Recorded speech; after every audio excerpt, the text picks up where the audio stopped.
Okay, hello to everyone. इस video में हम स्टेट्स के बारे में जानकारी लेने वाले हैं। तो states is a built in object in React that hold dynamic data. Dynamic data means API के थ्रू आने वाला जो डायनेमिक डेटा होता है उसको होल्ड करने के लिए हम स्टेट्स का यूज़ करते हैं। Unlike props, state is a mutable and can change over time. Props हमने देखा था इसके पहले वाले वीडियो में। अगर आपने वो वीडियोज़ नहीं देखे तो वो वीडियोज़ आप देख सकते हो। प्रॉप्स के अंदर मेन थिंग क्या थी, एक कि वो चेंज नहीं होता था, जैसा आपने भेजा है उसको वैसे ही आप यूज़ कर सकते थे। अब स्टेट्स में क्या है कि ये म्यूटेबल है। तो म्यूटेबल मीन्स इसको आप पास कर रहे हो तो इसको चेंज भी कर सकते हो आप। Use to make React component interactive. तो ये रिएक्ट कंपोनेंट को इंटरेक्टिव बनाने में आपकी मदद करता है। Each component manage its own state. हमारे जो क्रिएट किए हुए कंपोनेंट्स होते हैं तो वो एक स्टेट मैनेज करते हैं हर बार। उसके लिए भी ये ज़रूरी होता है। यहाँ पर एक छोटा एग्जांपल लिया है मैंने, लेकिन हम क्या करेंगे अभी देखो। हमारा पहला हुक लेंगे हम, using use state hook for managing the state. तो स्टेट मैनेज करने के लिए हमारे पास एक यूज स्टेट नाम का एक हुक है। उसको यूज़ करके कैसे हम डेटा पास करते हैं, कैसे डेटा को चेंज कर सकते हैं, ये देखेंगे। Use state is a React hook that allows components to manage state. State मैनेज करने के लिए यूज स्टेट नाम का एक कंपोनेंट आप यूज़ कर सकते हो। रिटर्न टू वैल्यूज़, यहाँ पर दो वैल्यूज़ होती है जो यूज़ करके वो उसकी फंक्शनैलिटीज़ को एग्जीक्यूट करता है। तो वो कौन सी होती है वो देखेंगे हम। काउंट और सेट काउंट नाम की दो फंक्शनैलिटी होती है, लेकिन ये हर बार चेंज होती है। अब ये डिफ़ॉल्ट नहीं है, इसको आप कोई भी नाम से सेट कर सकते हो। अब नेक्स्ट क्या है, व्हेन स्टेट अपडेट रिएक्ट री रेंडर द कंपोनेंट। जैसे ही स्टेट अपडेट होती है, अगर काउंट बढ़ता है यहाँ पर तो रिएक्ट ये जो आपका कंपोनेंट है उसको री रेंडर करता है। अब हम क्या करेंगे, ये तो नॉर्मल इंफॉर्मेशन थी। हम अब यूथ स्टेट में डीप डाइव करते हैं। तो पहले मैं इसकी डेफिनेशन बताऊंगा आपको। Youth state is a React hook. Hook, okay, ये रिएक्ट का एक हुक का टाइप है। Okay, that let you add state. State को ऐड करवाने में आपकी मदद करता है। अब ये स्टेट ऐड करना means remembering the value. Remember value, value को रिमेंबर करवाने में मदद करता है। सपोज कि आपको एक काउंटर बनाना है। काउंटर बनाना है, ओके। तो काउंटर बनाने में क्या क्या चीज़ें लगती हैं कि एक बटन लगता है। बटन लगता है। अब उस बटन पे अगर आप क्लिक करोगे तो वो क्या करेगा, पहले तो आपकी डिफ़ॉल्ट वैल्यू सेट रहेगी 0। जैसे ही आप इस पे एक क्लिक करोगे तो वो हो जाएगी 1। उस पर एक बार और एक क्लिक करोगे तो वो हो जाएगी 2। तो ये करवाने में मतलब ये इस स्टेट को रिमेंबर करवाने में आपकी मदद करता है। अब यूज स्टेट कैसे वर्क करता है, कैसे हम उसको यूज़ कर सकते हैं वो देखेंगे। अब फर्स्ट ऑफ ऑल आप हम इसका सिंटैक्स देखेंगे, इसका सिंटैक्स कैसे रहता है। अब यहाँ पर देखो, कॉन्स्ट वेरिएबल कैसे डिफाइन करते हैं, by using const. Constant variable यहाँ पर डिफाइन कर दिया है हमने। यहाँ पर स्टेट लेंगे। स्टेट क्या होने वाली है हमारी, करंट वैल्यू। करंट वैल्यू, जो करंट वैल्यू हमारी क्या है कि हमने डिफ़ॉल्ट कौन सी वैल्यू सेट की है वो करंट वैल्यू, और उसके बाद चेंज होने वाली वैल्यू जो है वो वैल्यू यहाँ पर रहेगी। उसके बाद देखो यहाँ पर सेट स्टेट, दो पैरामीटर लेगा ये। पहले तो स्टेट और सेट स्टेट। सेट स्टेट क्या रहता है कि ये फंक्शन है। Function, function to update, update the value. अब सेट स्टेट क्या करता है कि आपका एक फंक्शन रहता है जो आप अगर इस पर क्लिक करोगे तो ये फंक्शन एग्जीक्यूट होना चाहिए। ये फंक्शन एग्जीक्यूट होने के बाद ये सारी आपको वैल्यूज़ मिल जानी चाहिए। अब इनिशियल स्टेट जो है उसको डिफ़ॉल्ट सेट करवाने के लिए हम क्या करते हैं, यहाँ पर देखो, इज़ इक्वल टू जो आप यूज़ कर रहे हो आपका अभी का हुक, वो use state with its default value. Okay, with its default value. ये डिफ़ॉल्ट वैल्यू कौन सी है, 0, जो कि हम इनिशियली 0 सेट करवा रहे हैं। अब जैसे ही आप इस फंक्शन को रन करोगे या इस बटन को क्लिक करोगे तो ये क्या होगा, ये फंक्शन रन होगा। जो आपकी सेट वैल्यू है उसको चेंज कर देगा with zero. With zero first अगर एक बार आपने एंटर कर दिया तो यूज स्टेट वाली वैल्यू वो लेगा और उसको ऐड करेगा या इसको इंक्रीज़ करेगा बाय 1। अगर इस फंक्शन में आपने ये लिखा है कि काउंट +1, तो ये क्या करेगा, उस हिसाब से काम करेगा इस फंक्शन के हिसाब से और आपको चेंज करवा के एक वैल्यू देगा। ओके, तो हम 2 एग्जांपल लेंगे इसमें। बहुत लोगों का सवाल रहता है कि यूज स्टेट एक हुक है, तो ऐसे कितने हुक हम अपने एक प्रोजेक्ट में या एक कंपोनेंट में यूज़ कर सकते हैं। तो आप मल्टीपल हुक्स यूज़ कर सकते हो। ओके, यहाँ पर लिख के भी देता हूँ मैं, मल्टी, यहाँ पर मल्टीपल हुक्स आप यूज़ कर सकते हो इन अ सिंगल कंपोनेंट। मैं डायरेक्टली एग्जांपल लूँगा अभी जो कि आपको बताएगा कि कैसे हम use state effect, use state hook use कर सकते हो। ओके, यहाँ पर हम 2 अप्रोच लिखेंगे। ओके, पहला तो होने वाला है जो कि काउंटर और दूसरा होने वाला है इनपुट। इनपुट क्यों ज़रूरी है, काउंटर क्यों ज़रूरी है? अगर आपने देखा होगा तो कार्ट में वैल्यू अगर आप ऐड कर रहे हो, अगर एक ही प्रोडक्ट आपको लेना है तो वो वैल्यू सेट होती है 1। अगर आपको मल्टीपल प्रोडक्ट्स लेने हैं तो वही प्रोडक्ट अगर मल्टीपल लेने हैं तो वो क्या होता है कि यहाँ पर आपको एक अपर और लोअर एरो होता है। इस पर क्लिक करोगे तो ये काउंटर बढ़ जाएगा, इस पर क्लिक करोगे तो ये काउंटर कम हो जाएगा। तो ये इस फंक्शनैलिटी के लिए काउंटर ज़रूरी है। उसके बाद इनपुट फील्ड्स। अब डिफ़ॉल्ट जो आपने इनपुट लिखा है, जैसे कि आप फॉर्म भरते हो तो उसमें अगर आपका इनपुट है तो इनपुट वो चेंज हो जाएगा अगर आपने कुछ एक्सटर्नली इनपुट डाला है तो। ओके, वो कैसे करते हैं वो भी हम इस वीडियो में देखेंगे। अब चलते हैं हम मेरे कंप्यूटर की स्क्रीन पर। तो हम कंप्यूटर की स्क्रीन पे आ गए हैं। अब यहाँ पर देखो, मैंने एक प्रोजेक्ट क्रिएट किया है, डेमो एग्जाम्पल नाम से एक प्रोजेक्ट क्रिएट किया है। अगर आपको रिएक्ट का प्रोजेक्ट कैसे क्रिएट करना है ये पता नहीं है तो मेरा पहला वीडियो देख सकते हो आप। अब प्रोजेक्ट क्रिएट करने के बाद हम एक काउंट नाम से कंपोनेंट बनाते हैं। हमें क्या करना है, पहले तो प्रोजेक्ट का सिनेरियो क्या है यहाँ पर कि काउंटर क्रिएट करना है, बटन के क्लिक पे वो काउंटर बढ़ना चाहिए। तो हम क्या करते हैं, कंपोनेंट नाम से एक मैंने फोल्डर क्रिएट किया है, इस पर राइट क्लिक करके मैं एक फ़ाइल क्रिएट करता हूँ जो कि है काउंटर। Okay, .js। एक्सटेंशन डालना भूलना मत हर बार। यहाँ पर आपको क्या करना है, एक फंक्शन क्रिएट करना है जो कि सेम ही नाम से होना चाहिए आपके काउंटर का। तो फंक्शन, आपके फंक्शन का नाम काउंटर। अब काउंटर के अंदर हम क्या क्या करेंगे वो देखो। अब काउंटर के अंदर क्या होने वाला है, रिटर्न। इस फंक्शन के अंदर रिटर्न होने वाला है, जो भी आप रिटर्न करवाने वाले हो वो इसके अंदर से रिटर्न होगा। अब यहाँ पर मैं क्या करता हूँ, यहाँ पर एक बटन ले लेता हूँ मैं, बटन। अब यहाँ पर बटन कौन सा, ऐड। ओके, तो ऐड नाम से एक बटन क्रिएट किया है मैंने। अब ऐड नाम से बटन अगर क्रिएट किया है तो उसके अंदर आपको काउंट डालना है। अब इसके आगे मीन्स यहाँ पर एक बटन आपको शो होगा, बटन के आगे हम एक काउंट डालेंगे, H1। By using the H1 heading tag हम क्या करेंगे, यहाँ पर काउंटर डालेंगे। ओके, लेकिन काउंटर ये क्या है, अब आपके पास क्या था, प्रॉपर्टीज़ आ रही थी, यहाँ से प्रॉपर्टीज़ आ रही थी।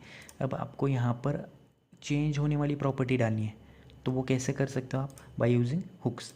अब हुक्स, यूज स्टेट नाम से एक हुक है, तो उसको यूज़ करके हम यहाँ पर, मैंने सिंटैक्स बताया था आपको, वही सिंटैक्स का यूज़ करके हम यहाँ पर वेरिएबल क्रिएट करेंगे, कॉन्स्ट। अब यहाँ पर क्या आएगा, काउंटर, और उसके बाद आएगा सेट काउंट। ये फंक्शन है और ये वेरिएबल है। अब इज इक्वल टू कौन सा हुक यूज़ करने वाले हैं, यूज स्टेट, और इसकी डिफ़ॉल्ट वैल्यू क्या रखने वाले हैं हम, 0 डिफ़ॉल्ट वैल्यू रखने के बाद इसका स्टेटमेंट एंड कर दो। अब देखो यहाँ पर काउंटर तो आ रहा है, इसके बाद यहाँ पर क्या हो रहा है, बटन आ रहा है। मैंने बताया था आपको फ्रैगमेंट लेना चाहिए आपको, क्योंकि ये सिंगल एलिमेंट ही जाएगा। अब यहाँ पर फ्रैगमेंट लेता हूँ मैं, एंटर करता हूँ, इसको लेके कंट्रोल एक्स कंट्रोल वी, तो ये एरर चला जाएगा। अब एरर चला जाने के बाद आपको ये जो फंक्शन है वो क्रिएट करना है। वो फंक्शन कहाँ पर क्रिएट करते हो? बटन पे। बटन पे क्या है? On click. ऑन क्लिक पे कौन सा फंक्शन एग्जीक्यूट होना चाहिए, उस फंक्शन का नाम। अब यहाँ पर फंक्शन हमने क्रिएट नहीं किया है, पहली बात ये है, तो वो फंक्शन हमें क्रिएट करना है, लेकिन पहले हम इस फंक्शन का हम यहाँ पर नाम देंगे। ओके, तो ये वेरिएबल या ये स्टेट इसको लग जानी चाहिए। तो उसके लिए हम क्या करते हैं? कॉन्स्ट। अब अपने ऑन क्लिक इवेंट का नाम क्या है? ये। ओके, अब इक्वल्स टू, हम open close bracket equals to arrow function का यूज़ करेंगे हम यहाँ पर, कर्ली ब्रेसेस। कर्ली ब्रेसेस के अंदर क्या करेंगे हम? ये जो सेट काउंट है उसको लेके आएंगे। कंट्रोल सी करो, कंट्रोल वी करो। अब यहाँ पर सेट काउंट में क्या करना है? जो भी आपने काउंटर डाला है उसको इंक्रीज़ करना है सेट काउंट में। कंट्रोल सी करो, इसको लेके आओ, कंट्रोल यहाँ पर वी करो, +1 करो, तो एक एक से ये इंक्रीज़ हो जाएगा। ओके, एंड ऑफ स्टेटमेंट डालो। ओके, तो ये क्या करेगा? जैसे ही आप इस बटन पे क्लिक करोगे तो ये इवेंट हैंडल करेगा, इवेंट को एग्जीक्यूट करेगा। एग्जीक्यूट करने के बाद ये क्या करेगा? यहाँ से सेट काउंट जो है वो फंक्शन एग्जीक्यूट करेगा। उसमें क्या है? काउंटर को हमने 1 से बढ़ाया है, उसका डिफ़ॉल्ट वैल्यू 0 रखी है हमने। ओके, तो ये होने के बाद इसको सेव करो। app.js में हमने कुछ नहीं लिखा है अभी के लिए, तो उसमें हम क्या लिखेंगे? देखो, काउंटर पे। ओके, तो ये काउंटर लेके आ गए हम, जो कि है कंपोनेंट। इंपोर्ट काउंटर फ्रॉम, कौन सा है हमारा? ./कंपोनेंट के अंदर हमारा काउंटर है। ओके, तो ये चीज़ आ गई। सेव करो इसको और इसको रन करो। रन कैसे करते हैं? जहाँ पर आपके कोड है, जो कि डेमो एग्जाम्पल नाम से यहाँ पर कोड लिया है हमने, cmd एंटर करो, npm स्टार्ट एंटर करो। अब यहाँ पर देखो एग्जीक्यूट हो रहा है। एग्जीक्यूट होने के बाद आपको दिखाई देगा रिजल्ट डायरेक्टली। देखो, ये मैसेज कब आता है? जब भी आपका 3000 का पोर्ट पहले से ही बिजी है, तब यस करो इसको। उसके बाद वो अलग पोर्ट पे चला जाएगा, 3001 में भी उस पर चला जाएगा। ये दिखाएगा कौन सा पोर्ट पे, 3001। ओके, जैसे ही वो एग्जीक्यूट होगा तो हमारे पास क्या है? Counter. Okay, export default. Okay, यहाँ पर हमने फिर एक बार गलती कर दी है, जो कि है is not defined, not null, is not defined. Okay, तो हमने पहले जो गलती कर रहे थे हम, वही गलती यहाँ पर भी की है, जो कि हमने एक्सपोर्ट नहीं किया है स्टेटमेंट। एक्सपोर्ट करने के लिए क्या करते हैं हम? ये काउंटर जैसे एक्सपोर्ट किया है ना, ये app.js जैसे एक्सपोर्ट किया है ना, उसको वैसे ही आपको एक्सपोर्ट करना पड़ता है। वो कैसे करते हैं? फंक्शन के एंड में एक्सपोर्ट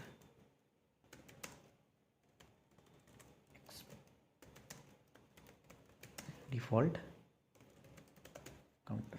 ओके, तो ऐसे वो एक्सपोर्ट करते हैं। इसको सेव करो, अब रन करने की कोशिश करो। तो ये क्या बोल रहा है? Use state is not defined, use state is not defined.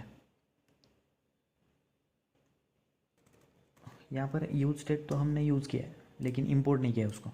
अब देखो कैसे करते हैं इंपोर्ट उसको। इंपोर्ट यूज स्टेट क्या है?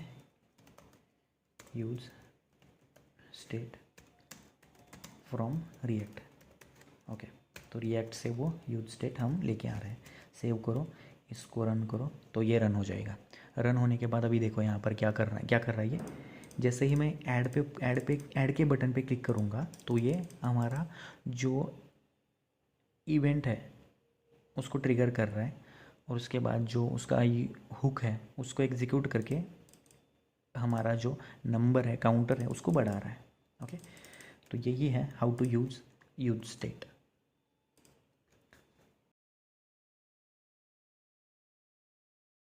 अब ये काउंटर का तो हो गया। अब इनपुट फील्ड कैसे क्रिएट करते हैं हम वो देखेंगे। इनपुट फील्ड कैसे क्रिएट करते हैं, by using input.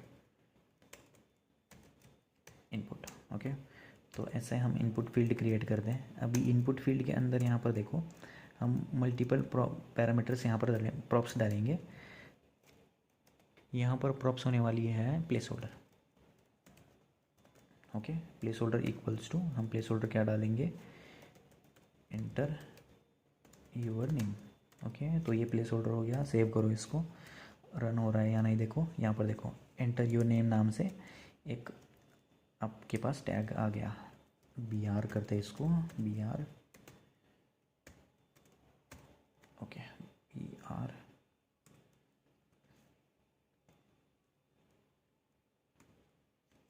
Control save करो, तो ये नेक्स्ट लाइन में आ जाएगा। ओके, अब यहाँ पर अगर आपने नाम डाला कोई, तो वो क्या करेगा, वो वैल्यू का नाम आपके चेंज कर देगा।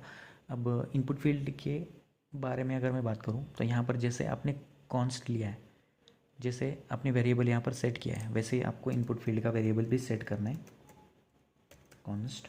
अब यहाँ पर क्या होने वाला है, user name comma set user name, तो ये फंक्शन है और ये वेरिएबल है। ओके, इक्वल्स टू, अब use state open close bracket, यहाँ पर डिफ़ॉल्ट कोई नहीं डालेंगे हम।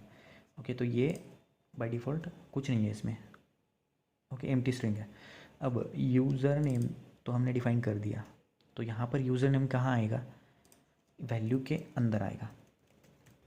Value equals to open close curly braces, हम कैसे पैरामीटर भेजते हैं, सेम वैसे ही हमें यूज़र नेम डालना है। ओके, यूज़र नेम डाल दिया, तो ये क्या होगा, वैल्यू यहाँ से वो ऐड कर देगा उसमें। अब जो डिफ़ॉल्ट वैल्यू हमारी कौन सी है, नथिंग, कुछ नहीं है इसमें। जैसे ही हम उसको चेंज करेंगे, तो ये क्या, हम क्या डालने वाले हैं यहाँ पर, एक फंक्शन जो कि सेट नेम से आपको नेम आपका चेंज कर देगा। अब यहाँ पर क्या करेंगे हम, ऑन चेंज, आपको इवेंट पता है, ऑन चेंज, ऑन क्लिक, ये सारे event using that, by using on change हम यहाँ पर नेम चेंज करेंगे। ओपन क्लोज ब्रैकेट, वेरिएबल हमारा ई है, इक्वल्स टू, अब ई को चेंज करना है। ओके, तो हम कैसे करते हैं उसको, ई को चेंज करना है, तो यहाँ पर मेथड का नाम हमने डाला है, control C control V, directly method का नाम लेंगे और उसके अंदर क्या करेंगे हम, ई डॉट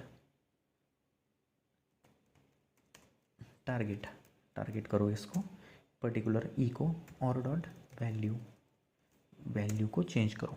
ओके, यही है इसका सिंटैक्स कि कैसे हम उस वैल्यू को चेंज कर सकते हैं। अब ये तो हो गया। अब ये जो हम प्रिंट करवा रहे हैं वो कैसे, कहाँ पर प्रिंट करवाने वाले हैं, यहाँ पर। ओके, इनपुट के बाद, अब इनपुट के बाद हम क्या करेंगे, देखो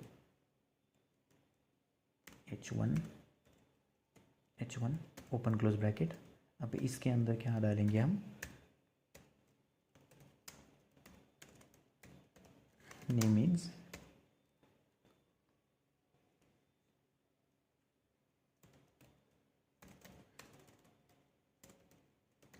ओके, तो यूज़र नेम, हम जो वेरिएबल सेट कर रहे हैं उसका ये नाम हमें डालना है। सेव करो।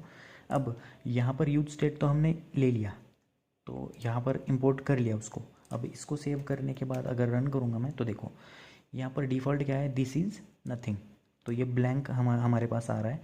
जैसे मैं इस पर डालूँगा कुछ, तो जैसे ही कुछ डालूँगा तो वहाँ पर रिफ्लेक्ट हो जाएगा वो। तो मैं डालूँगा V1, तो यहाँ पर नीचे रिफ्लेक्ट हो रहा है वो। ओके, ये दो फंक्शनलिटी का यूज़ करके आप बहुत सारी चीज़ें कर सकते हो, तो इसका यूज़ करो और मल्टीपल प्रोजेक्ट्स करके मुझे गिटहब पे वो लिंक्स शेयर करो। So thank you for watching this video.